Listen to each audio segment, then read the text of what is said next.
대한민국이 빠르게 늙어가고 있습니다. 2년 뒤엔 65세 이상 인구가 1,000만 명을 돌파할 전망인데요. 문제는 노인 빈곤율이 OECD 회원국 중에 가장 높다는 겁니다.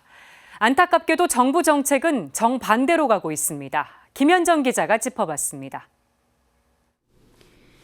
65세 이상 노인 가운데 수입이 되는 일을 하는 노인의 비율을 노인 취업률이라 일컫습니다.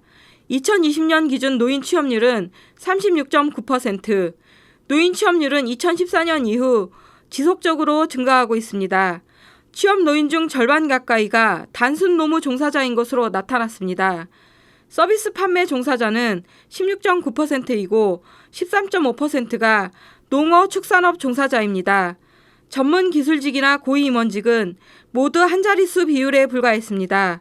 단순 노무직이 절대적으로 많은 비율을 차지하는 건 그만큼 나이가 들어서도 어쩔 수 없이 일을 해야만 생활이 가능한 노인들이 많다는 방증입니다. 조사 결과 65세 이상 노인의 66.4%는 일을 하고 싶지 않다고 응답했습니다. 요즘은 이렇게 어떤 시대 문화가 좀 많이 바뀌었잖아요. 그래서 내가 나이 들어도 자식을 잘 가르쳤지만 자식한테 이제 도움을 받고 살아가는 시대가 아닌 거예요. 그걸 이제 어르신들이 다 아니까. 그리고 또 어쨌든 요즘은 또 젊은 세대 취업난도 있고 하니까. 그렇다고 이러한 노인들의 어려운 상황을 정부의 복지 정책이 제대로 받쳐주는 것도 아닙니다. 가뜩이나 우리 사회는 국민연금 제도가 너무 늦게 도입이 돼서 현 세대 노인들은 거의 지금 한 70% 정도의 노인들이 연금을 못 받아요. 기초연금이 지금 한 30만 원 말고는 사실은 없잖아요.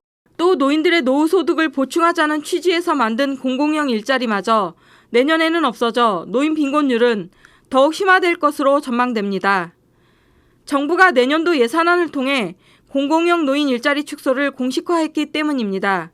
내년도 예산안에 따르면 노인 일자리 수는 올해보다 2만 3천 개 줄어듭니다. 공공형 노인 일자리를 6만 1천 개 줄이고 대신 민간사회 서비스형 일자리를 3만 8천 개 늘리기로 했기 때문입니다. 현장에서는 정부의 이런 정책이 현실을 모를 뿐 아니라 당장 노인들의 생명을 위협할 수 있는 정책이라고 목소리를 높이고 있습니다. 2만 3천 명 정도가 일을 못하게 되는 거거든요. 그러면 그때는 이제 큰 대란이 일어나겠죠. 그러니까 예를 들어서 노인들이 못 살겠다 이런 이야기들 하시고, 또 지금 이제 나때나 노인 자살률도 높고 한데 이게 이제 빈곤으로 인한 자살 이런 것들도 생길 가능성이 있고. 프란치스코 교황은 조부모와 노인의 날을 앞두고 발표한 담화에서 늙는다는 건 형벌이 아니라 축복이라며 노인을 위한 자비의 활동을 펼치라고 당부했습니다. 이런 교황의 가르침과 반대로 우리 사회와 정책이 늙음을 형벌로 만들어가고 있는 건 아닌지 되돌아봐야 할 때입니다. CPBC 김현정입니다.